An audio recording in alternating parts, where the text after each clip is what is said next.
Good morning, ladies and gentlemen. We got him. We have made historic progress for Charlie. The three-day manhunt for Charlie Kirk, suspected killer, comes to an end. Authorities have released new footage of the suspect. Tyler Robinson, 22-year-old who's from Utah, was captured. Essentially, somebody that was very close to him turned him in. No one will ever forget my husband's name, and I will make sure of it.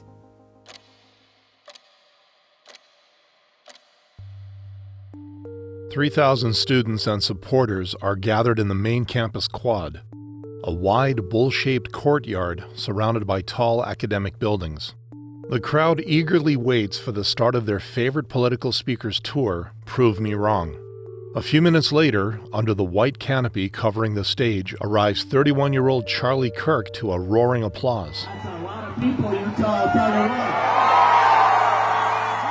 Kirk is ready to carry out his usual debates with students, supporting political discourse. Bring the best libs that Utah has to offer. Kirk takes questions from the audience as usual. He holds a microphone, sits comfortably beneath the canopy, and answers sharply. Students are paying attention. Phones are raised, recording. Do you know how many transgender Americans have been mass shooters over the last 10 years? Too many. But then, everything changes. Only a few minutes in, Kirk receives a usual yet now prophetic question about mass shootings. Do you know how many mass shooters there have been in America over the last 10 years? Counting or not counting gang violence?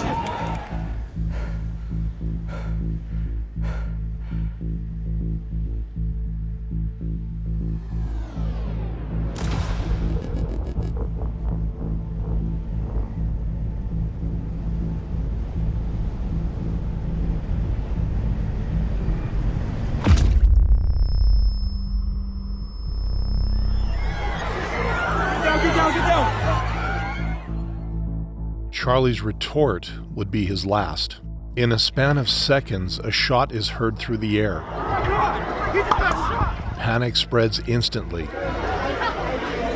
People dive for cover.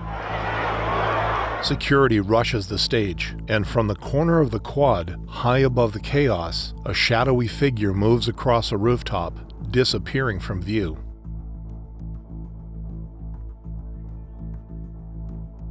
September 10th becomes a day marked in history. Charlie Kirk has been assassinated. Charlie Kirk was a central figure in America's conservative youth movement.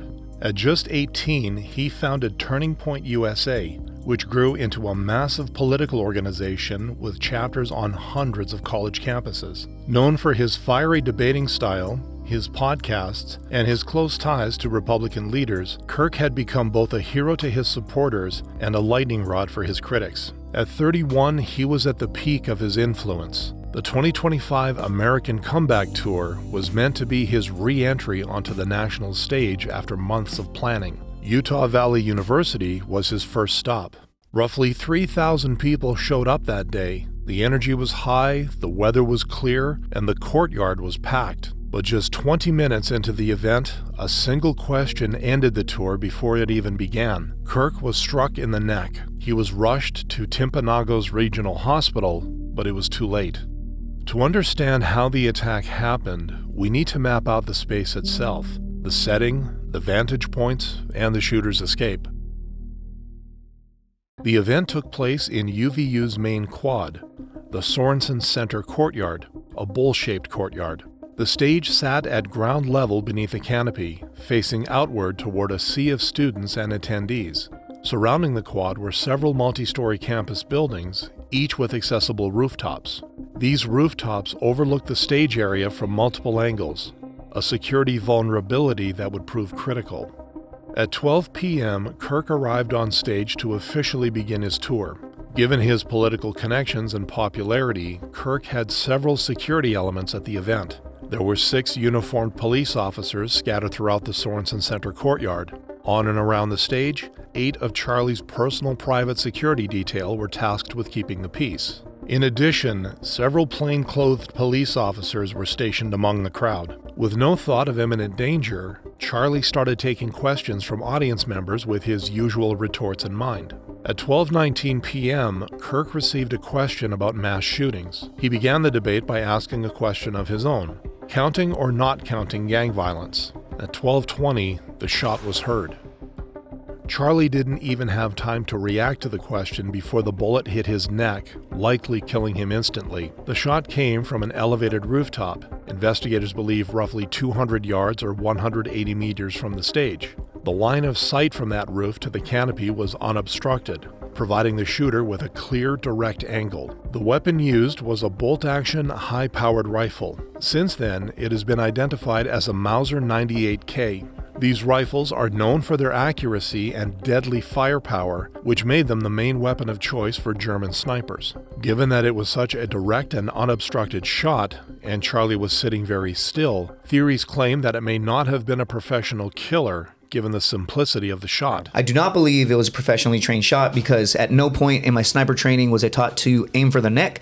And a lot of people keep saying, oh, but it's because there was an angle. Angle only necessarily matters, at least from my training, at 30 degrees plus. From 200 yards on a second, third story building, let's call it a third story building, that's still like a, 5-10 degree angle. I don't think it would impact. As the crowd screamed and fled for their lives, within seconds, witnesses reported seeing a figure in dark clothing and a cap moving along the rooftop and limping around the campus perimeter. The shooter then descended by jumping down and vanished into the campus grounds. From there, they entered a wooded area bordering the university.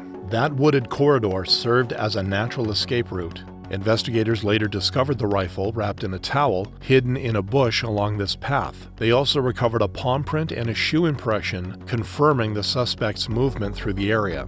Not far from the woods is a residential neighborhood that would give the shooter a perfect avenue to disappear into the city. Kirk's immediate security detail had locked down the stage area, but outer perimeters and rooftops were left unsecured. Experts have since pointed out that elevated vantage points around the quad provided nearly perfect sniper positions. The assassin exploited that oversight, striking from above before fleeing into terrain that offered natural cover. Law enforcement responded quickly, but confusion followed. 2 individuals were briefly detained but later released. Neither had any connection to the shooting. The FBI, Utah Department of Public Safety, and campus police worked jointly on the investigation. Authorities released images of a person of interest, believed to be college-aged, captured on campus security cameras. The rifle, palm print, and shoe impression were sent in for forensic analysis.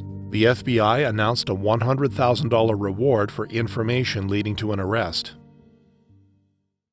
In the immediate aftermath, UVU ordered a campus-wide lockdown. Students sheltered in classrooms and dorms as police swept the area. Helicopters circled overhead. Hours later, the lockdown was lifted, but the campus remained closed for the day. Utah Governor Spencer Cox condemned the killing, calling it a political assassination. Across the political spectrum, leaders expressed shock and urged Americans to reject political violence. Radical left political violence has hurt too many innocent people and taken too many lives. Tonight, I ask all Americans to commit themselves to the American values for which Charlie Kirk lived and died. On September 11th, Charlie Kirk's casket was officially carried and delivered by Air Force Two. Vice President J.D. Vance himself helped load the casket onto the airplane and made sure Charlie's wife and 2 kids were secure during transit. Soon after, a resolution was filed to allow Charlie Kirk to lie in state in the U.S. Capitol Rotunda, highlighting how much his assassination has affected the Conservative Party. 22-year-old Tyler Robinson enters his humble Utah home to visit his father. His dad is inside the living room catching up on the news. He walks over to greet his son, but notices something strange about him. Tyler seems out of breath, nervous, and visibly sweating. His dad asked him if anything was wrong, as he hadn't seen him in a couple of days. But Tyler gave a quick answer of no and went up to his room. Shrugging this off, Mr. Robinson turned back to the TV, where his heart instantly sank. On the news was a picture of his son wearing the clothes that he himself had bought for him.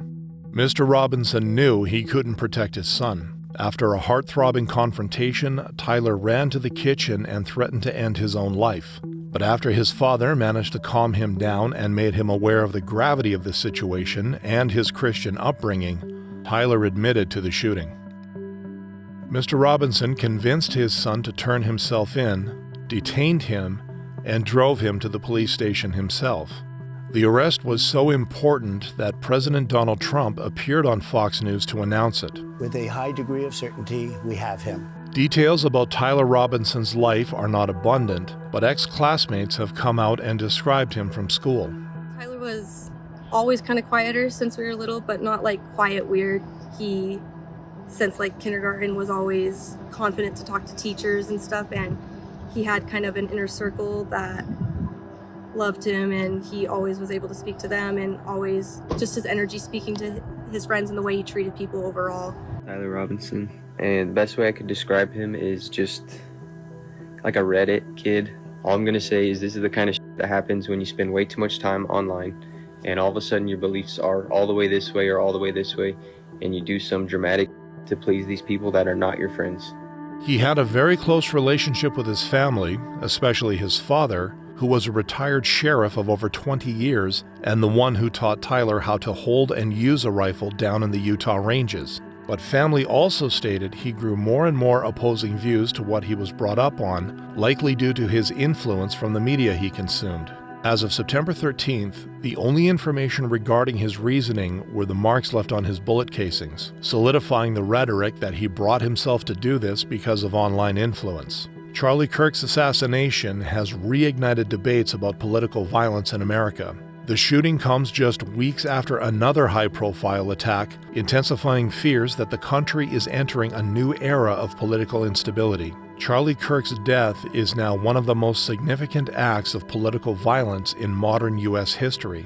As of this video's release, this is still a developing story. The United States and the whole world now wait for more answers.